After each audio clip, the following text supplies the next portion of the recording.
what's happening, everybody? We are here in our new HQ in Orange County, and we are with our first live guest, and there's going to be a little bit of a drum roll.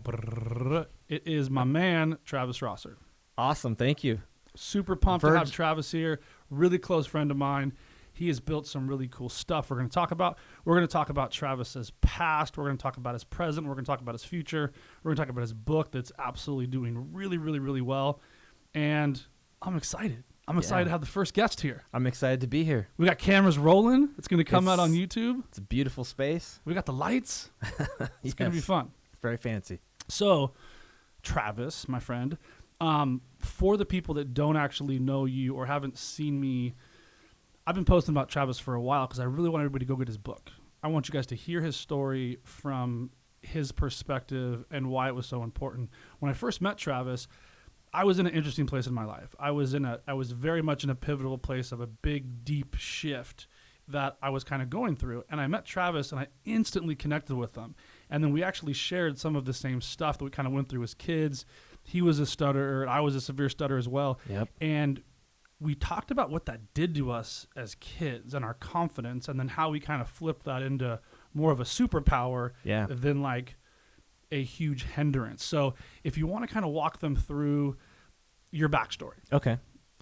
Well, as Andy said, I did stutter as a child, which was very difficult. I grew up in Central California, which is where all the farms are in California. It's actually the richest farmland in the world, which most people don't even know that about California. That's where I grew up, on a little farm. My dad had 20 acres. He was also a teacher and a football coach. My mom was a kindergarten teacher. So I lived in like that little middle class bubble of life. But as a kid, I started stuttering. And I found out recently I started stuttering at like 7. When did you start stuttering? The whole time, it's both ways. Yeah, I think so. Yeah. Because it's as far back as I can remember. Same here, yeah. But my parents divorced when I was 4, and there was some trauma there. Yeah. So I don't know if that's when it like set in. That is, trauma can make it do it. I just asked my parents recently, like, when did this happen? When did it start? And they're like, 6, 7. They gave some examples. And so that was my life, was struggle. And it shouldn't have been struggle. We had plenty. I had good parents. But there was struggle to communicate, struggle to interact with others. And I consider myself a pretty funny guy. Mm-hmm, you are. Thank you. But when I would try to tell jokes back then, I became the joke. And it changed me because it made me insecure. It made me go internal. Yep. But like you said, the superpower it gave me was I was very inside my head.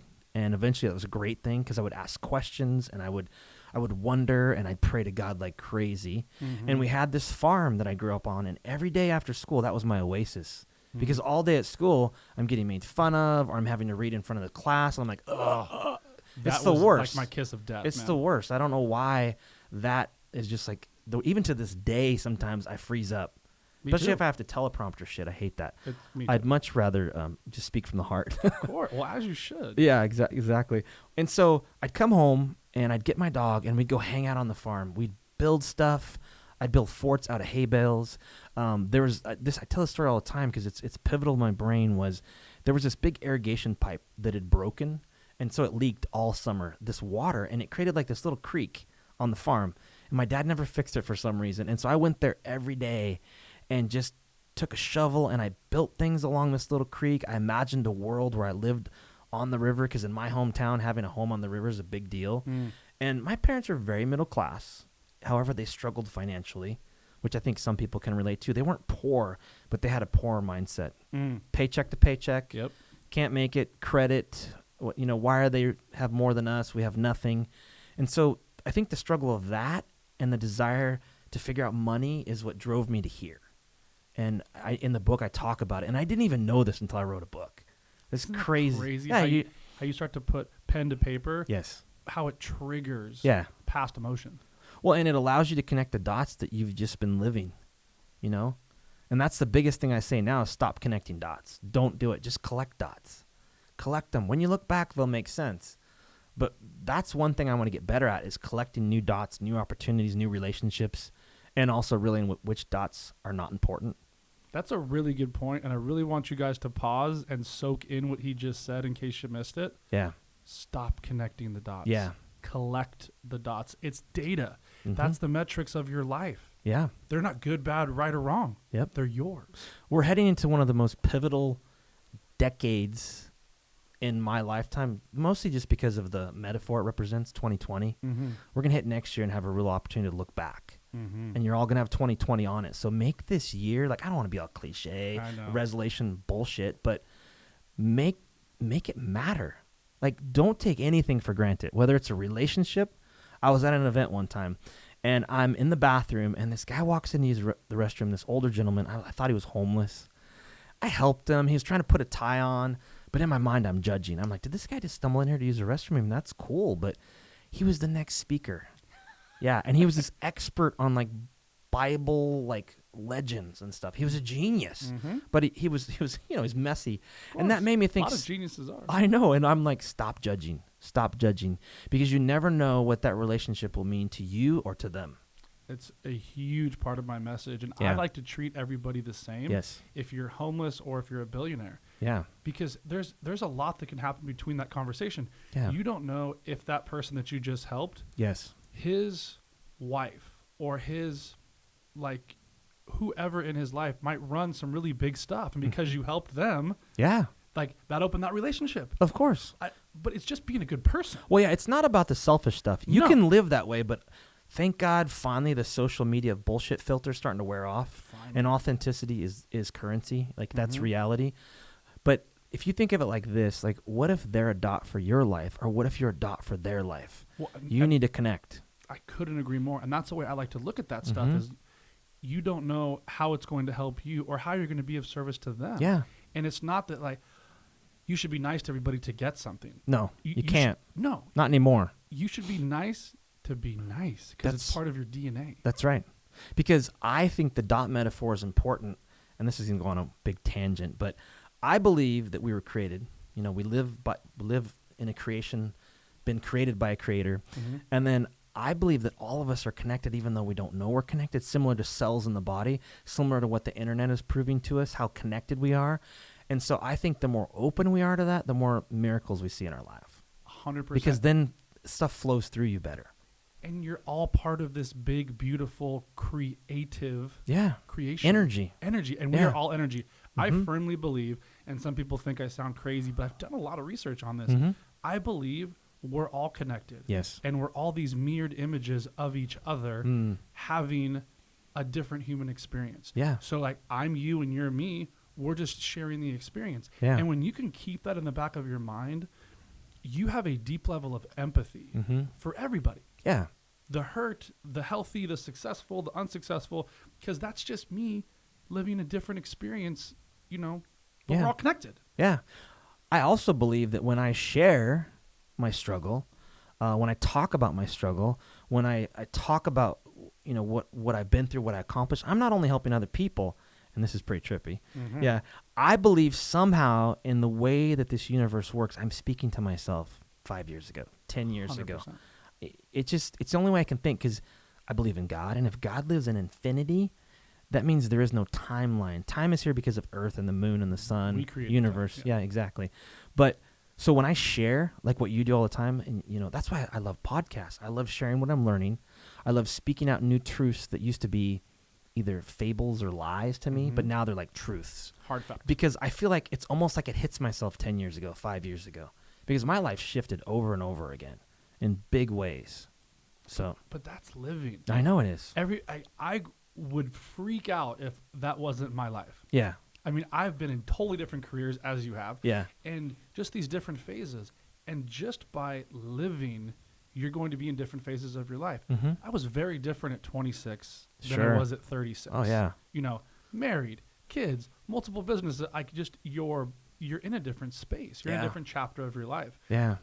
And so many people live in this, they're the same. The same. It's Groundhog Day. Groundhog Day. 65 years. That's my dad. My dad lived in My mom's the same. Groundhog Day. Every day was just to make it to the next day, That's right. just to make enough money to pay the bills or to make it to the next football game or baseball game. And that was life. And it's like, I don't think I was created for just that. I love those things. I love baseball. I love being able to get a paycheck and pay the bills. But I love the constant exploration of this universe we live in. Yeah. Because we have not figured out all the shit. All the mysteries that God left us, we're not even close. Nope. Not even close. And for me, that was such a big piece of how I connected to Travis really, really quickly. And I was like, this is a good dude. And he speaks from the heart. And then I think it was either the second or third day, you were actually one of the speakers at this event. And then even a new version of you showed up on stage. And I was like, look at this guy. Look at him go. And it was just like, yeah, Travis, go get him. And it was cool for me to see you step into that confidence. Mm-hmm.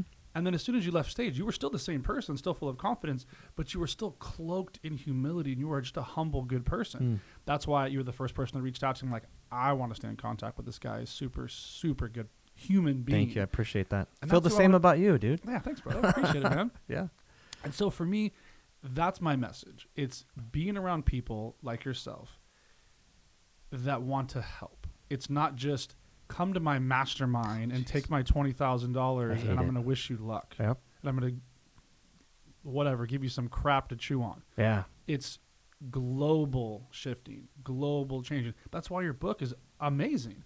Thank you. Tell your story. You have a voice. Yeah. And walk the audience through how that shifted you through the tech world and how you went from the farm and that whole lifestyle where, you know what, school wasn't your jam because kids are punks. And I learned to fight for those exact reasons. I wanted to talk to the kids and like the cool kids, which was weird because I was a cool kid that stuttered. So I would still go to these things with them. Yeah. They'd make fun of me and I would knock somebody out. So for me, I got, like a little bit of like a reputation around maybe don't make fun of him. And then, which was great, but wasn't the best thing survival. for my character. Yeah, it was. That was your survival. That's exactly what it was. And so you went off and created. You created your own world. I'm going to check this real quick. My headphone sounds weird, but there we go. Okay, sorry. Is it good? Technical difficulties. Dude, it's all good. All right. That's why we loved edits.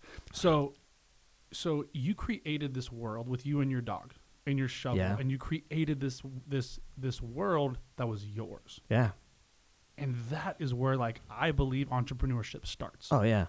Like dreams and problem solving through movement. Yeah. And I love your backstory. It's actually pretty similar to Jeff Bezos. He, grew up on his grandfather's farm. And he wasn't the smartest person on earth. He just had to fix problems. The richest He's just the richest now, yeah. He's about to get divorced and lose like $65 billion. Oh my gosh. It's going to be the biggest settlement they said in history. Divorce history. Yeah. No, it's probably going to be. Yeah. But when you sit with problems like that, one of my favorite quotes is from Albert Einstein. And he's like, I'm not the smartest person on earth. I'm not a genius. I just sit with problems longer. Yeah. And it was really profound to me. I was like, whoa, he's right. Yeah. He is a genius, but at the same time, he was unwilling to let a problem stop him from continuing through it, work through it. That's right. I was fascinated by that. So walk us through from when you were on the farm and you were learning all those life lessons through your experiences and how that puts you on like a tech trajectory. Well, getting to tech is interesting, but the farm is important to me. And I hear that all the time, how often farms are used in people's lives. Jesus talked about farming a lot, the vineyard, the vine, planting seeds, all that stuff is like, in fact, one of my books will be a farming book. Awesome. In fact, I have the domain dirtrich.com. I want to write a book about, the concept of being dirt poor, but the reality of starting in the dirt, like it's so important, and knowing the seasons, it's important. But back then I just dreamed about life. I dreamed about multiple things. I dreamed about not stuttering. I would pray nonstop to God, why do I stutter? I became very suicidal during that time. I was sort of popular. I played football. I was the quarterback on the varsity. I played. I interacted. But the stuttering, like, it made me struggle. And then the money thing at home made me feel trapped, and like there was no other options. And living in a small town, it's crazy. Tim McGraw wrote that song. It's just drugs or Jesus. That's how it is in small towns. You either go straight into church or you become just a shit show. That's right. There's no gray. There's no gray. And just as I'm finishing school and I'm figuring out what I'm going to do, it's like I then started to have these dreams about business and life. And in my little town, there's a lot of farmers that were very wealthy, Mm. which was kind of cool because it's important to see other people and head there. You're not jealous, you're not envious, but you're like, I want some of that in my life, whatever it is, family, traveling, house, whatever it is. That's important. But there was a moment, and I wrote this in the book. My dad had a best friend, and when they first met, they both had 20 acres. This man became really wealthy, went bankrupt, and then became extremely wealthy. And now all of his sons and daughters are also wealthy in farming because he was able to create that generation. Well, he was my dad's close friend. And so one day when I was probably 9, we were driving from Central California to his cattle ranch out in San Luis Obispo. It's about a 2-hour drive. In his old farm truck, it was like my dad, him, and me in the middle. And they're just talking about life. And this guy, George, he turns to my dad. My dad's name's Jerry. And he goes, Jerry, let me tell you the one key to my success.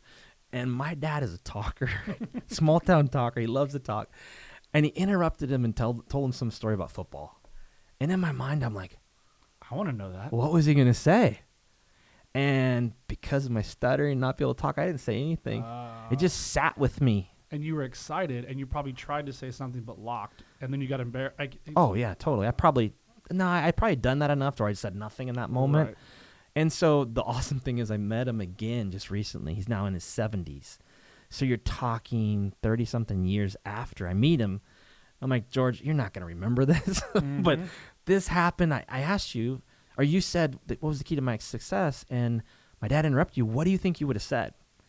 And he sits and he thinks, and I love farmers. They are like the most wisest people.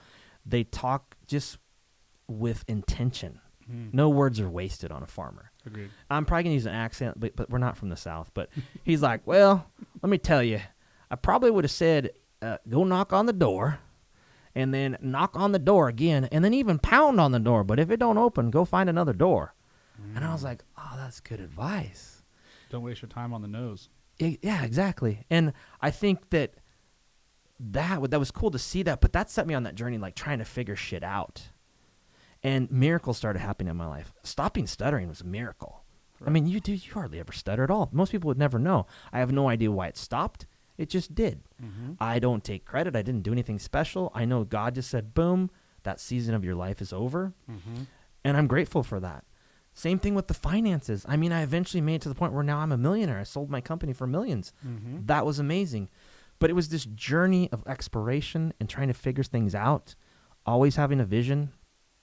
I had lots of visions, too, that if I didn't hit them, I just would create another vision. It wasn't this moment of like, oh, crap. Like I had the typical, I want to be a millionaire by the time I'm 30.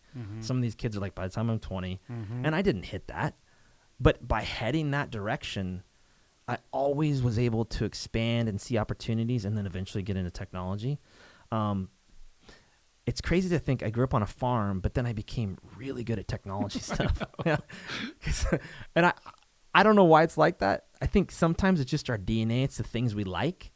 I was like typical kids during that generation. I got into video games. I played the Atari and then Sega Genesis. I had a Commodore 64, if you know what that is. Of course. Dude, old school where you literally had to put a cassette tape in it. I remember. That's how you save the data. Nobody knows what a cassette tape is either. No.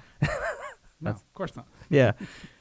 So I just always explored that. I had no idea that was my career until the internet. So you're talking, I went through normal motions, tried to go to college. I was in junior college for so long that my counselor's like, dude, you've been here so long, you have enough units. Yeah, you have enough units to have an AA degree, associate's degree. I'm like, okay, you probably should move on. And I'm a kid that never took the SAT, nothing. Yeah. So the next thing I did is I went to Fresno State, which is right by there. I started drinking all the time. At this point, stuttering is now gone, and I'm getting this confidence, and I'm like, so I never went to school. I never went to class. Flunked out of college. 1.7 GPA. And at this point, there's... impressive. Yeah, and thank you. At this point, there's no technology. I couldn't have thought of it. If anything, I was this huge loser. Right. I had no plans. I moved back home. I got a job painting my church that I lived at. No plans. It's crazy how it's not like this master plan happened. It was just always this longing to be somewhere else down the trail. Like I knew I needed to leave that small town. Things happened where I eventually had this crazy idea to go play football again. And so I worked at this summer camp called Hume Lake, which, by the way, that's where the name Kajabi comes from. It's in the book. I talk about it a lot. People say, what is Kajabi? It was a game at Hume Lake. So go Google that. You can go. For sure, go Google Yeah, that. you can. It's actually a game we played one time at Kajabi. It's very dangerous. I'll have to play it sometime. Yeah, no, I'm in Get for get sure. like 10 guys. Girls, too. I'm in. But it's crazy physical. But I'm at Hume Lake. I meet these people from the small school down here, Azusa Pacific. And I'm like, I'm going to go back to school. And I'm going to try to play football. That's where my mom went back to school. Really? Mm-hmm. It was a good little university. I liked it. I got in shape. I delivered my transcripts, and they're like, we can't let you in. You have a shitty, well, they didn't say shitty because it's a Christian school. But like this is terrible. He's like, here's what I'll do. You got one semester to get a 3.0 in that semester, and I'll let you stay. And he did. And I tried out for the football team, and I went through spring training, Hell Week, and then Hell Week's ending, and this sports academic person comes up and goes, you need to sign these papers for the summer school classes you took. That thank God you did, because now you're fully qualified to play. Because I'd done a whole semester, I'd done some more, I had enough units that were at the grade point level. And I'm like, I didn't take a summer school class. I was working at Hume Lake still. And she's like, no, this is you, Travis Rosser. And there was another Travis Rosser there. No. And he got an A in biology, which totally shot my whole GPA up. Of course. And it was in my file. The bell curve. I know. And I'm like, that's not me. And, she wasn't trying to be dishonest. She's like, that's cool, but this doesn't matter. I'm like, I can't. She's like, well, you better go see coach because I don't think you're going to qualify. And so I did, and that was the end of my football career. So you being honest is what punted your career. Punted. Ended it. Because I was so old, I only had probably 2 more years. And he told me all this. He's like, look, you can practice. Even you can be at practice. But next year's the next time you can play. And by then you'll probably have 1 year of eligibility. And then I was like, what am I doing? And so I remember I went to this group of friends. We had coffee that night, and I walked home to my apartment, and I'm in the San Gabriel Valley. It's before the season, so it's right at the beginning of the school year, and it starts raining, and I'm walking home, and I'm thinking again, why, God? Why did you do this? I wanted this. And as the rain's falling down, I could feel God say, well, I got you here. You're in school.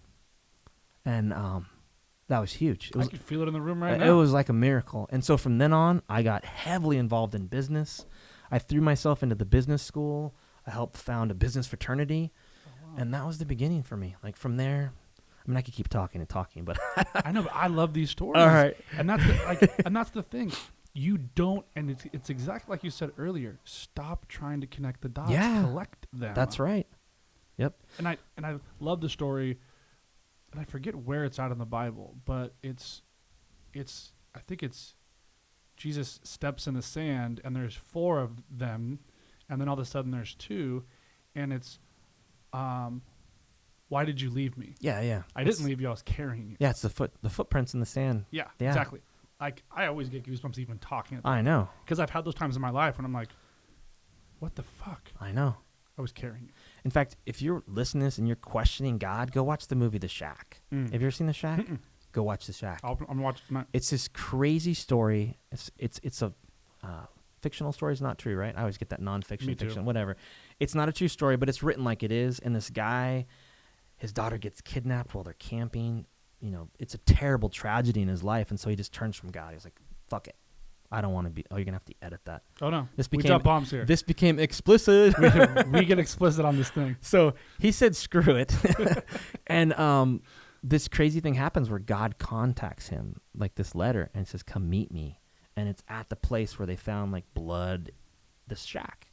That's where they think the daughter was murdered. It's weird. And then he meets God at that shack, and it's trippy. Crazy. Whether it's a dream or not, you'll have to decide. It's trippy, but it's so refreshing because it's going to break all the stereotypes of religion, which I literally hate religion. I grew up in a church, and I hate all the white lies and the myths, the stuff, the shame and the guilt that was held over me to try to control me. That is not God. I think about God and when Jesus was here, and there was disciples, and they were healing people. They were like Jedis. They could just touch someone and was healed. And I know that happened. I know God has that power, but where's that today? Ain't no churches. No. So anyways, that's my rant on God. Go watch The Shack. Back to business. But that's a big part of your story. Oh, totally. It's a huge part, and because his faith in himself, your faith in God, and your just faith in your gut. Yes. That says, why did you do this? Because it's very easy for us to fall into the victim land and start blaming because it takes the heat off of you and your decisions. Mm-hmm. The truth is you were a little older. You didn't get the grades. Yeah. And you probably weren't going to play that much anyways. Nah. Maybe you get hurt, fall into depression, and end up like one of those statistics from the small town, go back to your parents' house, start eating pills and drinking, and now you're Travis Rosser, the dead person that died 5 years ago instead of the successful business person sitting across from me. So those collecting of dots, I think, is a very powerful piece to all of this. And so your faith in that led you to go all in on business. Yep. And then the business school, business fraternity, and you just moved your energy into that space. Yeah. I was all in on that eventually. And there was moments later, like the next year when I would see my friends on the team and I'd be like, dang, my grades are good. I'm getting stuff accomplished. I'm networking. And they're partying and stuff, even though it was usually they didn't party very much. Right. But I was like, dang, that was the life I left at Fresno State. Like, things work out when you accept them. Like, if you realize that maybe things happen to you for a reason on purpose. For you? On purpose, you start to see the purpose of your life. I couldn't It's huge. agree more. Another thing about being a kid and dreaming is I remember praying to God, give me ideas, like show me things. Like if Edison and Ford and all these guys and Al Gore invented the internet, like if these guys can invent, that was supposed to be a joke. I know. I was like, that one's going to be a good one. That was good. So, but my point is this, like I remember asking God, show me things. And I am not a smart person. I'm not the smartest person. But then I look back on the things with Kajabi and the things in technology that I built, and I'm like, wow. You're an innovator. I was an innovator, yeah, and I still am innovating. But, yeah, I mean, anybody can become this incredible version of themselves if they keep pushing. The reason you get stressed out and you, like, don't want to do it is because that person's kind of scary to the person today. Of course. Yeah. Believe me, I'm a very different person than I was 5 years ago. The person 5 years ago would have crumbled under the pressure I'm at today. Totally. Like into a pile of sand, crumbled. Yeah. Yep. And that has to do a lot with my faith in myself, my faith in the ability to surrender to the process that I'm not really driving the bus. No. Like, and here's, there was a psychologist I was talking to years ago, and she gave the example of, it's like when you're a kid and you're in a car seat and you have like a little steering wheel and you can look out the actual windshield and you might think you're driving. Yeah. But mom's driving or dad's really driving. So I look at that. That's a good point. Right? Like, and you're like, yes, I'm driving because you have a wheel in your hand.